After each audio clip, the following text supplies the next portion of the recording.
ज्योतिष और जीवन में आपका स्वागत है। श्री गुरु चरणों में नमन कर श्री गणेश की वंदना करता हूं। हरि अनंत, हरि कथा अनंता सुनते आए हम।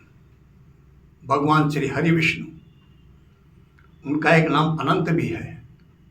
हमारे मनुष्यों ने ये सनातन धर्म के जो जितने भी नियम हैं, व्रत त्योहार हैं, जितनी परंपराएं हैं, सब बड़ी विज्ञान सम्मत है, तर्क संगत है। उन सबके पीछे आधार है। सृष्टि की रचना वो करते हैं भगवान ब्रह्मा, पालन करते हैं भगवान श्री हरि विष्णु। और जब इस संसार में रहने वाले जब रहते हुए जरा व्याधि से पीड़ित होते रहते हैं, एक मलिनता आ जाती है जीवन में, तो भगवान महेश देखते हैं ये अवस्था बनी रही, बढ़ती रही तो सृष्टि का सौंदर्य बना नहीं रह सकता। तो वो जरा व्याधि से पूर्ण जो भी जीवन है उनका लय करते हैं।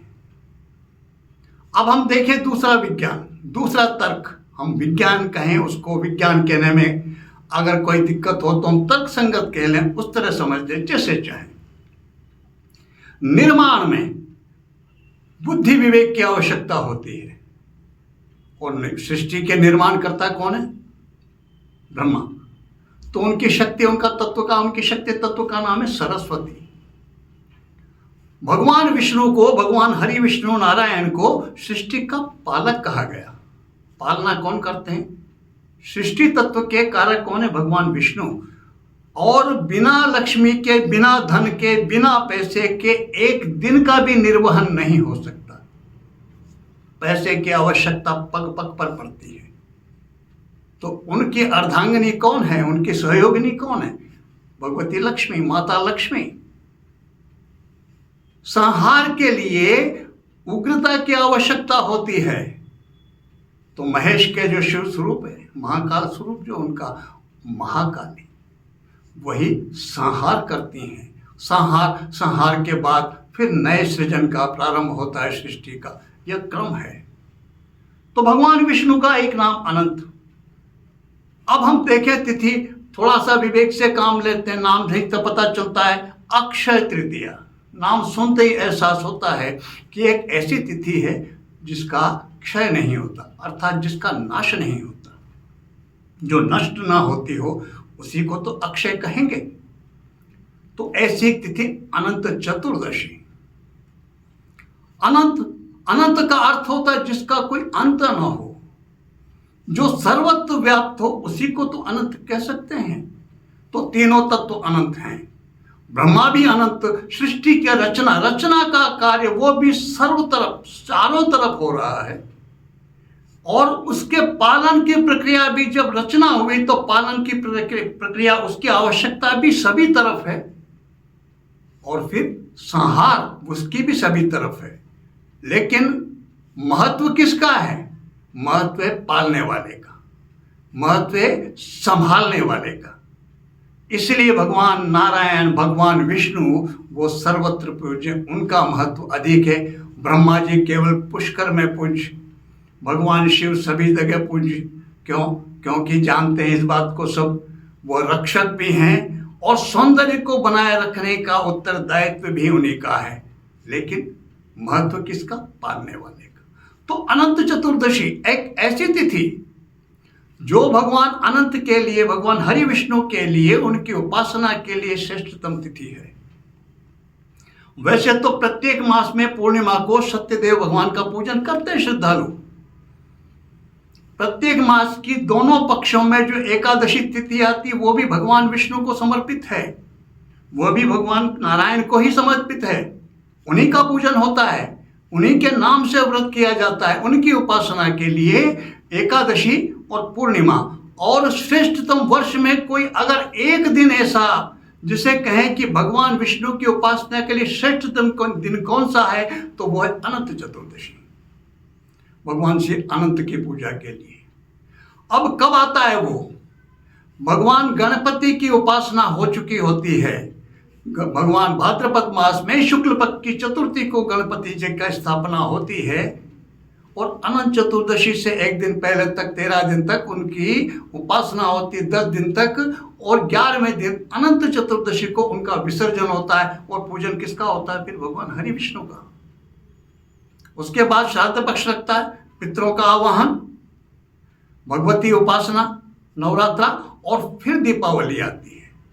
दीपावली किसके लिए? उपासना के लिए, वो भगवती लक्ष्मी के लिए, माता लक्ष्मी की उपासना का श्रेष्ठ 5 दिन का जो पर्व आता है। लेकिन उससे पहले भगवान विष्णु की उपासना पूजन हो जाता है अनंत चतुर्दशी को। यह रहस्य, यह विज्ञान, यह बात हमें समझ लेना चाहिए। अब इसको करके जितना समझते हैं अनंत चतुर्दशी एक विडंबना ही कहेंगे, जिस दिन का पूरा दिन अधिकतर जो व्यस्त होता है वो गणपति विसर्जन में उसका पूरा का पूरा दिन जो तो वैसा हो जाता है। जो मूल काम है करने का बहुत कम लोग कर पाते हैं, करते हैं। करना क्या चाहिए? अनंत चतुर्दशी के दिन भगवान हरि विष्णु का पूजन करना चाहिए, उनका आह्वान करना चाहिए। उनका हम जैसे भी कर सके, पंचोपचार से, षोडशोपचार से भगवान नारायण का पूजन करके और उनके किसी भी मंत्र से, किसी भी स्तोत्र से उनकी उपासना करनी चाहिए। विष्णु सहस्त्रनाम स्तोत्र हैं, भगवान नारायण के कई मंत्र हैं, उनका जप करना चाहिए।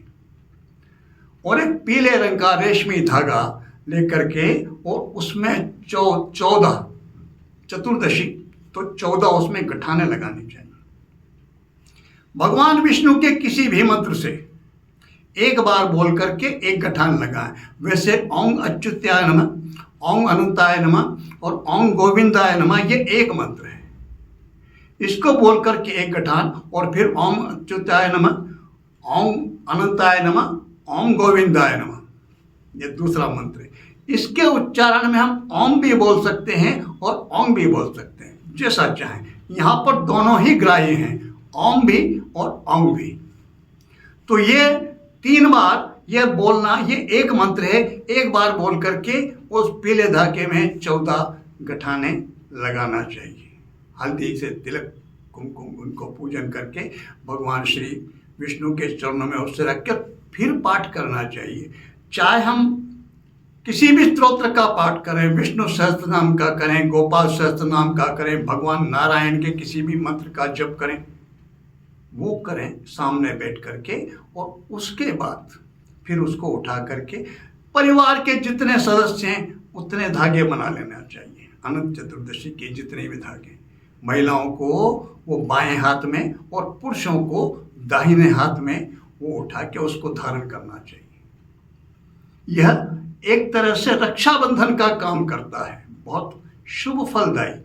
मूल बात क्या है? मूल बात है अनंत चतुर्दशी के दिन भगवान अनंत का, भगवान हरि विष्णु का पूजन किया जाना चाहिए।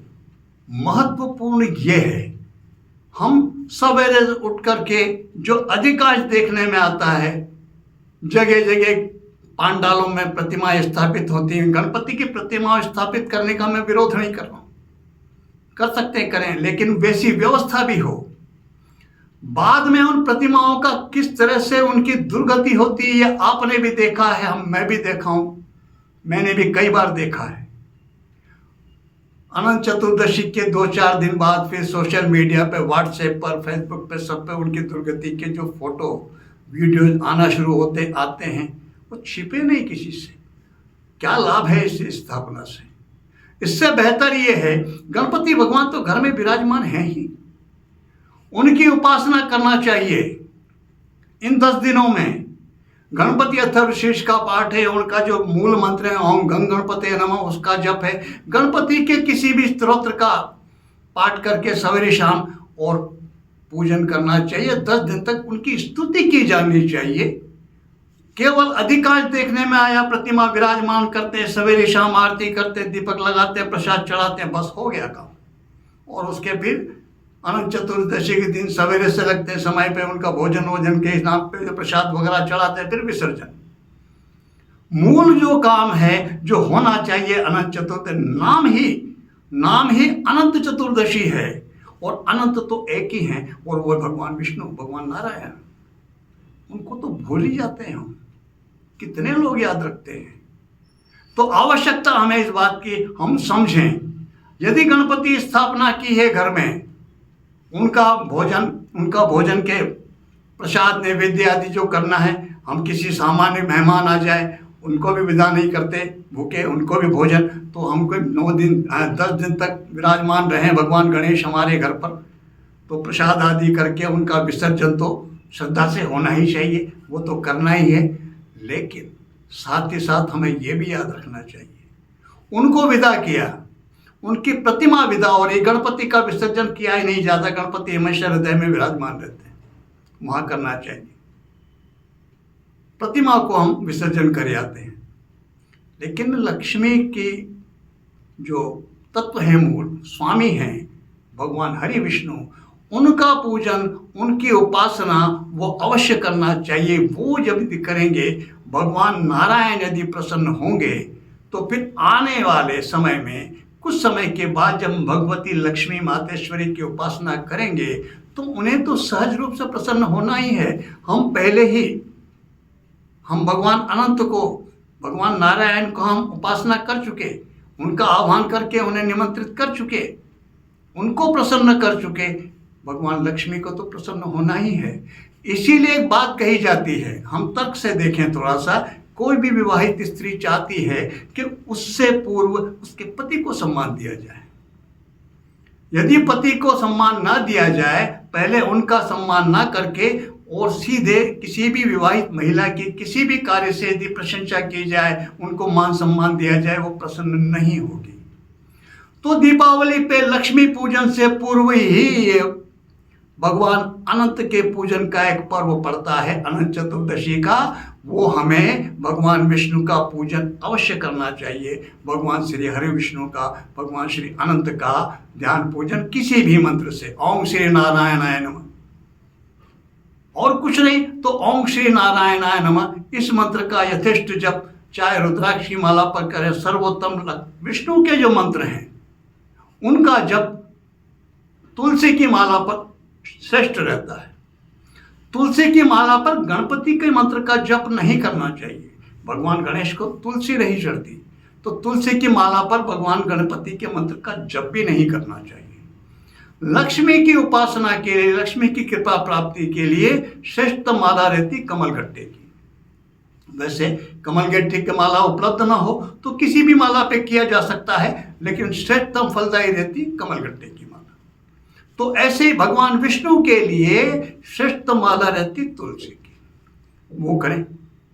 और हम भगवान विष्णु से, भगवान अनंत से उनकी कृपा की प्रार्थना करके और उनको नमन करें। अनंत चतुर्दशी के दिन ये कार्य सबको अवश्य करना चाहिए। भगवान अनंत श्री हरि विष्णु आप सब पर कृपा करें, लक्ष्मी सहित आप सबके घर में विराजमान हो, आप सबको सुख संपदा प्रदान करें। इसी प्रार्थना के साथ मैं आप सबको नमन करता हूँ। नमस्कार।